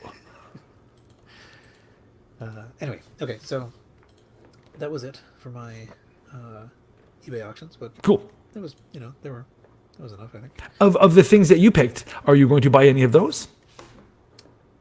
Are you better at selling yourself stuff than I am at selling you things? Probably not. Like, I guess everything I picked are things I have. So, no. Then I still think you have a chance to get that Steve Wozniak standee. Yeah. I want to re-pick that again for this episode because I cannot believe that didn't sell. Okay. I think it's amazing. I'm a minimalist, and that might be behind me in some future episode. I think it was just so cool. Just be me and old Steve there playing his Apple II like a guitar. Yeah. Awesome. Okay, I think that's it. Right. Yep. So we can move to closing discussions. I have a thing in here, but do you? I think I have nothing. Oh, you know what I picked up recently? I can hold it up on screen for on camera. Picked up a thing called a Luna display. I recommend these. I use an old Mac Mini. Well, not that old, but a Mac Mini as my Plex server. And I wanted to run headless. And one of the things, Macs are a bit of a pain when they run headless. Like, they really want a monitor. What this does is two different versions, one for mini display and one for HTML, I think. And it's just a little teeny tiny red square. And you plug it in and it just convinces the computer it's got a monitor, but also broadcasts that over Wi-Fi. So you can, it has a companion app for like an iPad. So you can pull up your iPad, you open up the Luna display app, and there is your Mac, and it works with touch. And so it just gives you can fully control a Mac remotely using an iPad, and it's seamless and it works amazing. And I'm really, really happy with it. So I recommend the Luna display thingy for if you want to run a Mac headless and remote control it through an iPad. It is a good solution. Cheap and just plug and play. Yeah, I use a Mac Mini for a Plex server also, but and it is annoying. So actually, I have a I'm not sure actually what era iMac it is. It's Mine's a 2012. But anyway, I have an iMac that was one of the first ones that no longer had a optical drive in it. Okay. But I've got it connected to the Mini through, I think it's a Lightning connector. Okay. And I can use the iMac screen as the Mini. Oh, nice. Okay. So like, the iMac is old enough that it's not that useful for much except like being an Be a screen, right? But it's a good screen. Yeah, the Mini's a great Plex server. It's just every once in a while Plex is like, it decided to quit. I'm like, why? Because you don't have a monitor. You couldn't see me do it. So. The thing that I find kind of annoying about the Mini when I'm not connected to the screen that way is that it decides, for some reason, it has this default setting of like a screen that's this big, so nothing fits on the screen, I'll screen share into it, but it looks terrible. It looks like a QuickTime. It looks like you're playing Myst. Why is it so small? So.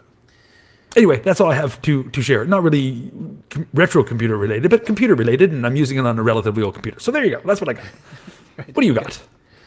So I had a thing that I was going to mention, which is, okay, let's see. So, well, let me put my screen up. How do I do that? Here. It's so you. This came up, this basically just came to my attention. So I guess what happened was Jason Scott passed on to Lane Nooney videos of Margot Comstock playing Password Plus, and Lane Nooney tweeted about it. I hadn't actually realized that they were there, but so I looked at this sometime longer ago, I think, and the quality was bad, and it was kind of hard to watch. But But you haven't said what the videos are. So the videos are it's a game show, Password Plus, and there's a series of dates. Basically, the way the game works is they're kind of like word guessing games. Basically, It's like a television game show. yeah, right. So this showed up on like the Game Show Network or something like that, and and originally it was on something like ABC or something, and so Margot Comstock was on it, and she basically she played and won, and that gives you the chance to go on to the next show. And so she was on a series of these, and it's basically like two civilians and then two celebrities, and the civilians and celebrities are on teams, and uh, so Margot managed to make it through I think like 4 or 5 shows or whatever. And so the other civilians come and go, and she persists, and so you can watch a few of these. Uh, and eventually she ended up winning. I think it was something like $15,000, something like that. So it was a lot. In whatever this is, 1980 something money. Right. Yeah. And what she did with that, she was asked at some point what she would do with the money, and she said that she wanted to like get a personal computer because her husband was really like kind of eager to do this. But what she actually ended up doing is sinking this money into starting to publish the magazine Soft Talk. I know. What she did was basically change my life. Yeah. And that was wonderful. I mean, it was a great magazine. It was, and I mean, they had Al Tomervik, that was her husband's name. The vision of it was great. I mean, it was sort of watching the market. It was corporate sort of profiles. It had programming and tech stuff in it. It was really, somehow there was a spirit of it that I just loved. Yep. Completely agree. From the first time I saw one and read it, it became one of my all-time favorite magazines. Just like what I do at Kansas Fest now often is there's always tons of magazines in the garage giveaway. Though that might not exist anymore, but whatever, but they usually were. So I would not take any of them, but I would borrow them. So I'd go sit down and say, read Soft Talk. I spent the whole week reading Soft Talk. Issues that I knew from years ago, it doesn't matter. You can just sit down and pick any random issue, and they're all amazing. Yeah, it was a very sort of influential, Apple II magazine. Yep. They actually went into like a larger publishing enterprise as well. So they published for a little while Soft Talk for the IBM PC, which okay, I is didn't a really know that. weird thing to read. Because That was so weird because Soft Talk is Apple II. It is like strongly Apple II. Yeah, but it's so if you look at Soft Talk for the IBM PC, it is just like Soft Talk, but in this alternate universe. I've never seen it. I didn't even know that existed. That would be very weird. Yeah. Like I knew there was Soft Disk, like the floppy disk thingy, but I didn't know about Soft Talk for the IBM PC. Crazy. Yeah. Here, okay. That's Man in the High Castle crazy. Yeah, exactly. Here, I'll okay. We will watch you Google. Paul will now Google for your entertainment. Hey, look, it's Soft Talk for the IBM personal computer. Yeah. I think I have the whole run. I don't know if I think So it's Soft Talk, but with a lot of people in suits. Yeah. Soft Talk with more ties. So they look different, but not a lot. And because Soft Talk also had that iconic banner, like with the two lines at top and then like the globe, like it. Whereas this has a very kind of ugly looking masthead, like this the font for the Soft Talk is messing. Like the T looks like it's terrible. It's like somebody doesn't know how to do text, which perfect for the IBM PC. Right. Yeah, in fact, so she did. Margot Comstock did a keynote at Kansas Fest a couple of years ago, 3 years ago, something like that.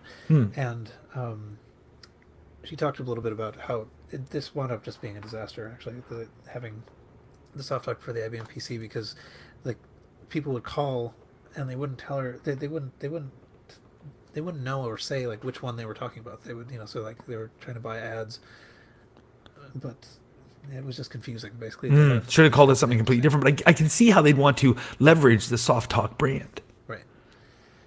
There was also Soft Talk for the Mac. That one I think I knew, but that was pretty short-lived, I think. Yeah. Let's see. Soft Talk for the IBM PC. Let's see. Soft Talk Mac. No, I don't know. I'm pretty sure it'll be somewhere in here. I haven't touched this website for so long. Soft talk for the IBM PC. Oh, that was one that like STMac or whatever, which was so it stands for soft talk, but right. Yeah. Don't think I knew that. This is all of the issues there were. There were 7. So Here are both of the issues where okay, so seven issues. Well, okay. but anyway, yeah. But the original Soft Talk magazine was huge, a huge part of my life. Totally loved it, devoured it. Still have great, warm, fuzzy feelings for it. So the fact that Margaret Comstock, what I didn't know at the time was that she made the money to start this up on a television game show, which is crazy. Yeah. And I guess the point of this was there's now better quality ones of these videos. Is that? Yeah, I think they must have been rerun. So Jason Scott actually is hypothesizing that they were rips from the original Betacam tapes, which could be because I think they're on like the Game Show Network's YouTube channel or something. Okay. But so you can find them. Here are. There's a link in Lane Nooney's tweet. There's a link to a few of them, but I believe that there are 4 or 5. I mean, like so you want to check the dates that are sort of in that range, and I think it goes to the next week, so you have to skip a weekend. But at any rate, it's super interesting, and she's just delightful. As a person on the show. I've seen maybe not all of them, but I've seen videos of her on the show, but they were super low quality, like really low quality. I think off YouTube or something like ages ago. So I'm interested in watching as much of this I can in a better quality. I think that'd be really, really neat to watch.